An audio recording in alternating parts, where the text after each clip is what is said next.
அற்புதமான அரசியல் இல்ல இதான் சமூக தீர்க்கிறது இல்ல தவறு தவறுங்கிறதுக்கு உங்ககிட்ட என்ன பர்టిక్యులரா ஒரு அதாவது நீங்க வந்து வைக்கிற குற்றச்சாட்டுக்கு ஆதாரம் சொன்ன கதை அத்தனை நான் கேட்டுக்கிட்டேன். நான் அதுக்கு ஆதாரத்தோட வந்திருக்கேன். நீங்க என்ன ஆதாரம் வச்சிருக்கீங்க? சரிங்க, அவர் ஆதாரத்தை கொடுக்கட்டும், நீங்க அப்புறம் மறுத்து பேசுங்க. நீங்க கேட்டீங்க, காட்டுங்க. அத படி நான் படிச்சேன் வெளியில. நீங்க பதறீங்க. சரி, ஆதாரம் பதறீங்க. கொஞ்சம் சென்சுவலி ஆர்கியூ பண்ணீங்க. உங்களுக்கு பொறுப்பு இருக்குன்னு சொன்னாருல்ல. எனக்கு பொறுப்பு இருக்கு சொன்னாரு. ஆனா அந்த பொறுப்பு இதுல பொறுப்பு இருக்குன்னு நான் சொல்றேன். அதுக்கு அப்புறமா இருக்குதா இல்லையான்றத நீங்க சொல்லுங்க. ஏன் உடனே நீங்க மறைக்க பாக்குறீங்க? விவாதத்தை திசை திருப்ப. அவர் என்ன கேக்குறாருன்னா, அரசு இதை ஆளும் கட்சி அரசுக்கு பொறுப்பு இருக்குன்னு நீங்க அவர் சொல்றாரு.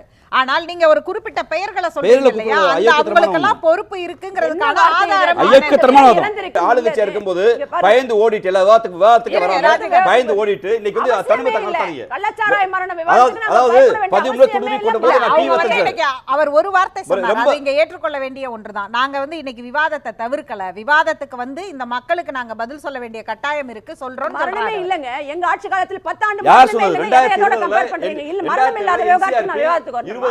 நான் விவாதத்துக்கு வரணுமா? கிடையாது கிடையாது. கிடையாது. சேலத்துல எடப்பாடி ஊர்ல அதிமுக ஆட்சியில இருந்தது. இப்படி ஒரு சம்பவம் நடந்தா அதிமுக என்ன செய்திருக்கும் சொல்லுங்க? அவங்க தான் சொல்றாங்களே எதிர்க்கட்சி. இப்ப ராஜீவ்காந்தி என்ன சொல்றாருன்னா, எதிர்க்கட்சி ஆலோசனைகளையும் கேட்டு நடக்கும், நாங்க வந்து நடக்கிறோம் அப்படின்னு சொல்றாரு.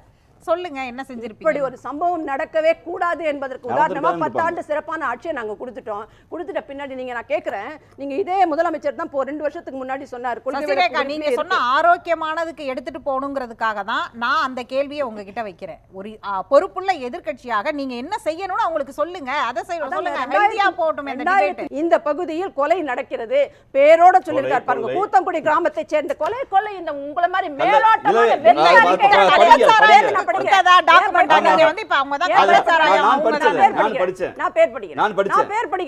மேலோட்டமான அறிக்கை. எது சம்பந்தமான புகார்? இது சம்பந்தமான புகார். நீங்க வெயிட் பண்ணுங்க. இவர் மேலோட்டமா வெற்று அறிக்கைங்க வெற்று கதைகளை வாசிச்சிட்டு இருக்காரு. கொஞ்சம் டைம் தருங்க எனக்கு. கள்ளக்குறிச்சி மாவட்டம் தியாகதுருகம் ஒன்றியம் கூத்தங்குடி கிராமத்தை சேர்ந்த ஜெய்சங்கர் மகன் ஜெகன் ஸ்ரீ என்பவர் 25/3/2023 காலை 8 மணி அளவில் வரஞ்சியம் காவல் நிலையத்தில் தனது மகன் காணவில்லை புகார் தெரிஞ்சு கூத்தங்குடி கிராமத்தை சேர்ந்த 3 நபர்கள் மது அருந்த அழைத்து சென்று மது பாட்டால தலையில தாக்கி கொன்று புதைத்திருக்கிறார்கள். இந்த பகுதியில் மதுபான கேஸை இதுல சேர்க்கிறீங்க. நான் கேக்குறது, அந்த பகுதியில கள்ளச்சாராயம் காய்ச்சப்பட்டு அதிமுக சம்பந்தமா இது சம்பந்தமா நீங்க புகார் கொடுத்தீங்களான்னு தான் என்னுடைய